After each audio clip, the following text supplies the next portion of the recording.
let's kick off first with the Alliance of Non-Himalayan Nuns. You set that up last year to support women from outside traditional Tibetan Buddhist regions who are ordained in the Tibetan Buddhist tradition. Could you tell us a little more about that? Okay, so as you say, this is an alliance which is set up for women both from Asia and from the West who are ordained within the Tibetan Buddhist tradition. So if you are a nun, say, coming from Tibet or the Himalayan regions like Ladakh, Nepal, Bhutan, when you get ordained, then you are naturally absorbed into a monastery, usually belonging to your ordaining master. He will say, now you go and join this nunnery, you go and join that nunnery. So then from that time forward, you belong to a community of nuns. You are being trained as a nun, and nowadays also there is usually an educational program as well as a practice program.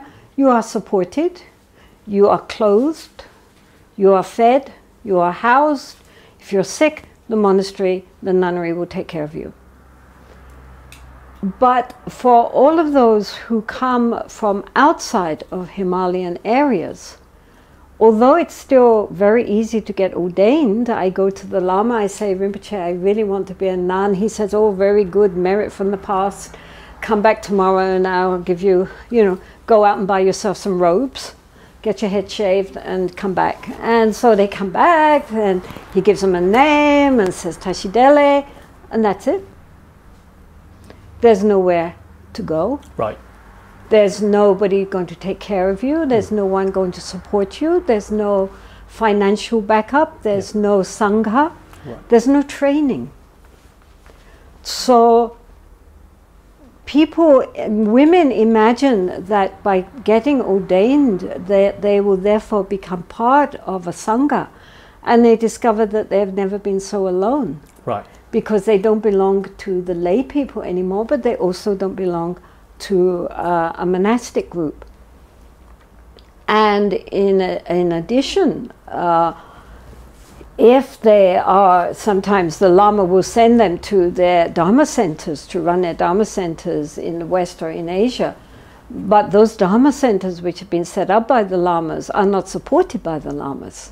Right. They are supported by the lay followers and often by the nun herself, yes, who is running it. So she has to find, the rent, the electric bills, all, and give teaching, even if she doesn't know much, and do all the work, and raise funds to invite the Lama from time to time, and raise funds to make offerings to the Lama, which the Lama will then take back to his monastery in India and Nepal. And meantime, the lay people will not normally even consider, how is this nun living? I mean, just recently, a Chinese nun who is ordained in the Tibetan tradition, she was saying how she goes to visit, I won't say who, where, but quite distance. She has to go, several times a month to give teachings there and help there. Nobody pays her fare. Right. Nobody makes her offerings. If she were a monk, especially a Lama, everybody would do everything. But because she's a nun, they assume she has somehow or other has magical private sources. She's just living off her savings. Yeah. And so she never gets any support. And this is so she's an Asian. And the same happens in the West, that so many nuns, they have to go to work. There are some horror stories about that, aren't there? Well, I mean, it's not good enough. Yeah. The Tibetans now have been out of Tibet nearly 60 years. They're very well established. And, they're actually quite wealthy. Yeah. And yet people, lavish money on these already very wealthy monasteries, and they never think about not only Himalayan nuns who also don't have that much compared, but especially the non-Himalayan nuns. And what is not just that, it's that most of these women, unlike in traditional monasteries where you enter when you're a child, or when you're you know, an adolescent. So often you're not really entering a monastery because of any particular devotion. You're just put there, or, you know, it seems like a security. Right. And for the girls, it's an option not to marry. Right. But these women coming from Asia and from the West, they're highly educated, professional women.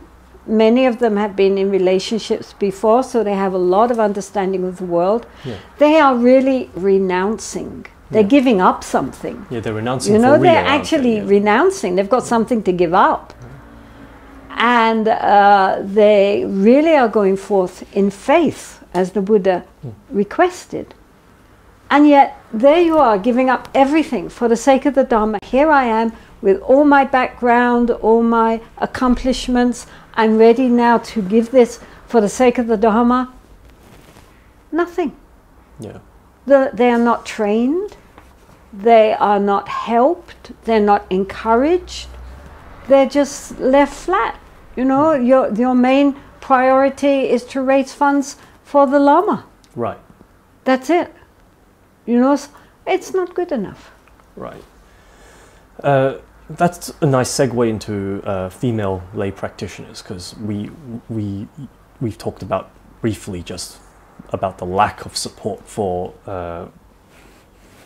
monastic female practitioners in non-traditional Buddhist countries. So what about their lay counterparts? Because there are generally very few places or conditions for them to do retreat and training. What's your perspective, and does the Alliance of Non-Himalayan Nuns play any part in this, or is it up to someone else? We're not really. I mean, you know, we for a start ourselves have no funds. Right. And so we cannot make huge promises for the rest of the Buddhist female world or the male world or anybody. Right. Basically, at this point, we're just trying to present to people the predicament, because most people don't even recognize that all these nuns do not have support. They assume they're being supported by the lamas or by their organizations. They don't realize they're not. Yeah. So for lay women or lay men, the same problems that many times they go to the teachers say, yes, you should go off now and do your preliminary practice, your mundro, or you should go off and do this, you should do that. But they don't, again, provide, you know, any resources for doing that. And certainly in the West, retreat centers cost a fortune. Yes, that's always the complaint now. They cost upwards of $500. Even just to go and listen to a Lama talk costs a fortune. Yeah. And so the irony of, on the one hand, Buddhists should, you know, live very simply and not be ambitious and not think about money. On the other hand, in that case, you can't afford to go to any Dharma talks or do retreats, because it's all intended for kind of upper middle class, affluent. Yeah. So that's not the same in Asia, but in the West, it's a big problem. Right. And even in India, although the lamas, Chapsuchi, I mean, yes, they've built wonderful monasteries, and they've done incredible work re-establishing the Dharma and spreading it throughout the world. I mean, really, I pay deep respects. But people want to do a retreat. Right.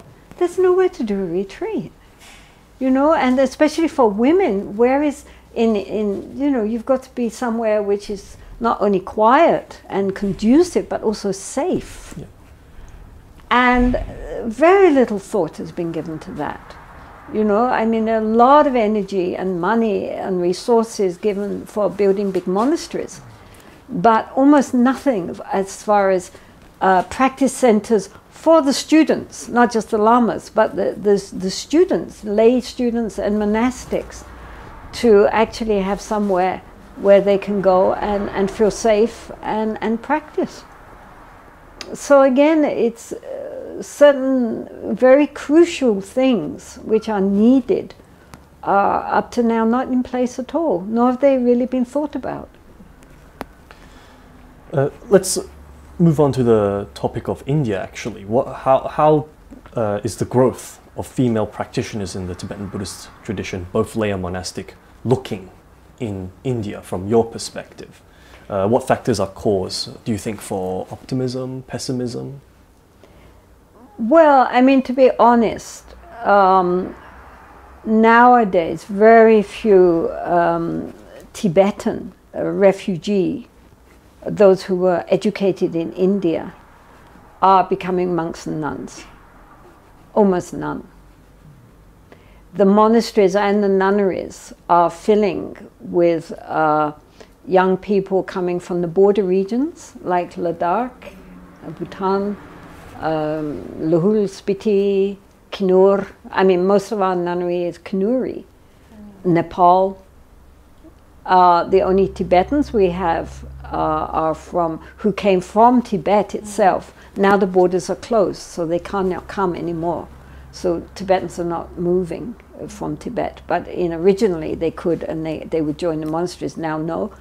And those that were born, as I say, in India and educated in the Tibetan schools in India don't become monks and nuns. So there is going to be quite a crisis soon. As also in those border regions, they are becoming very affluent. Right. Because of various things in Lahul, because potato crop, Kinur, because of apple crop, they're really quite wealthy. And so now they are having much smaller families. You know, when you had 8 children, then you put a few in the monastery, as in the Catholic countries. Nowadays, you know, you're only having 2 or 3. You don't want them to join a monastery. You want them to go to college. You can afford to. You don't send them even to government schools. You send them to private schools. Then they go to college. Then they become superintendents of police or district commissioners or doctors or college professors. Many of them also enter into the business community because Absolutely. they are now doing business. They made a lot of money nowadays. So they're very wealthy. Yeah. And they don't want to be farmers. Yeah. Except to get Biharis and Nepalis to come and work their apple orchards. So I think in the future, as the next generation again of these affluent Himalayans, unless something is really done to get people interested. The other problem is that they go to these schools. Now they're either Christian schools or Hindu. You know, I'm a Kinuri and I go to school and they say, what's your name? And I say Tashi Sangmo. They can't pronounce that. Now your name is Savitra. Right. Right? So all most of our Kinuri girls who come, they all have Hindu names. Very interesting. Yeah. Even though originally they had Tibetan names, but not now. Yeah. And of course they know very little about the Dharma. So there are these cultural shifts as well as economic shifts that really seem to be taking away the sort of traditional incentives for a family to send a girl to another. Absolutely. I mean, it's still there. I mean, recently we went to Kinur with some of our nuns and I was giving Dharma talks. Nuns were doing rituals. And we got a tremendous response. The people just loved it in those valleys which are still Buddhist. But nonetheless, I think in the next generation on, as the older people die out, as you're saying, and the younger people take control, I think that Buddhism is very challenged. Because also now with the government in India, there's a big thrust towards Hinduizing everything, and Buddhism is just, you know, a subsect of Hinduism. And people don't know, you know, that's what they're told, so that's what they believe. And yeah, there's a tremendous upheaval going on now, and it's not too noticeable yet, but in the next 20 years it will really, as the older people die out, the younger ones come to the fore. I don't know what about Buddhism in these Himalayan regions. On to something a bit more general. When discussing the need for greater involvement of women in Buddhism's traditional structures and institutions and power broking networks, all that sort of thing, what arguments or evidence do you use to convince people with more skeptical or conservative instincts? I mean, you know, I have to say to give them credit that although, and I can only speak from the Tibetan tradition, but certainly although for up until 25 years ago, traditionally women were not educated, and nuns especially were not educated, and it was considered inappropriate for the poor little darlings to, you know, use their heads too much. And especially debating was regarded as a very aggressive male activity, which the nuns, sweet little things that they are, would never want to do. And this total non-appreciation of where women are really at. So up until very, very recently, it was just taken for granted that, of course, nuns, mostly they learned a few very simple pujas and served the monasteries and prayed hard to come back in a male body next time. Right. And so maybe 25 years ago that began to change because of people like Lexie also, Lexie Somo, going to the Buddhist dialectic school and studying Buddhist philosophy, doing debating and so forth, and the nuns seeing that and saying, wait a minute, you know, we were told nuns couldn't debate, and she's debating, you know, what? And her also saying, yes, you can, girls, you know, and getting older students from the Buddhist dialectic school to start teaching the nuns. And then gradually that just took off, right, very, very quickly. Right. And so now almost all nunneries have a study program. And also in Tibet, that's for dialectics, happening. debates, all those. The dialectics, debates, they have sessions, like month-long sessions where all the nunneries come together to debate each other. Right. And even sometimes the nuns debate the monks. Yeah. And now nobody thinks that's strange at all. That's fantastic. That's good. And I have to give the monks credit that the geshes and the khenpos and the genlas and the monks really took it to their heart to teach. And they loved teaching the nuns. And they are the ones who have been most encouraging in, for example, the Gelugpa tradition, that these learned nuns go forward and become geshe-ma. Yeah. That they don't, you know, the nuns were saying, oh, we don't need to be a geshe, that just shows pride. You know, we don't want to, it's enough that we have the learning, we don't need a title. And it was the monks who said, oh, yes, you do need a title. And, you know, just as we monks become geshes, you have to become geshe-ma. Yeah, so actually, because even within conservative or so-called traditional structures, you will find liberal-minded or people with instincts that lean towards a more an open. Well, the question of education never received blocks. Yeah. Once it was taken on board that nuns actually are perfectly capable, just as in the secular universities, the Tibetan girls were doing so well. Yeah. Once it was recognized that actually women are the nature of wisdom, and therefore they are perfectly intelligent, I never noticed that there was anybody arguing against it. Even the most conservatives felt, no, it's quite right. You know, they should be educated, why not? Yeah. That has never been, once the idea took on, there has never been any opposition, and monks were very happy to be sent to teach the nuns, and they have done very well at it. There's not been any scandals as far as I know, and they've always been extremely encouraging to the nuns. I'm very proud of them. Excellent. That's never been a problem. The problem comes with the ordination. Right. That's the resistance has been really very, very interesting. That's when because it wasn't with the education at all. Yeah. Once they got the idea, they were so enthusiastic. Yeah. More than the nuns almost. Yeah. But when it comes to the bhikshuni ordination, it's really something changes. The underlying resistance in all traditions has been really quite interesting, because of course nobody wants to admit it. Well, some do, but mostly they don't. They all say yes, yes, yes, wonderful, we should do that, and then immediately come up with all the objections and how these are insurmountable objections, and we're really sorry, it would be so nice, but it's not possible. Whereas other scholars have shown actually it is perfectly possible, and that the fault, if there is one, is very minor, yeah, and that it could definitely be done if you want to. Yeah. So that's where it's been really interesting. I mean, 30 years now. I was ordained in Hong Kong 40 years ago, yeah, and the situation really hasn't changed.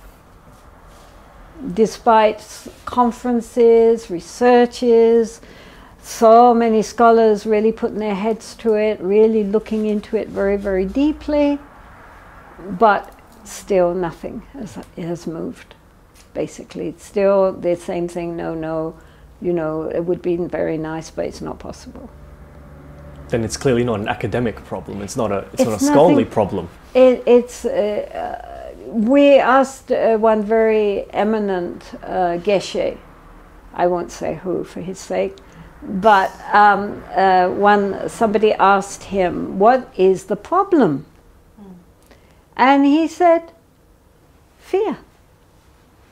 The monks are afraid that if the nuns come up, that means the monks go down, which is nonsense. You know, instead of seeing that the nuns coming up will just enhance the Dharma, and it's not like a cake, you know, you get a bigger slice, I get less slice. I mean, the Dharma isn't a cake. And it would just, at this time especially, it's so important that the females come up and that they take a hand also in promoting the Dharma.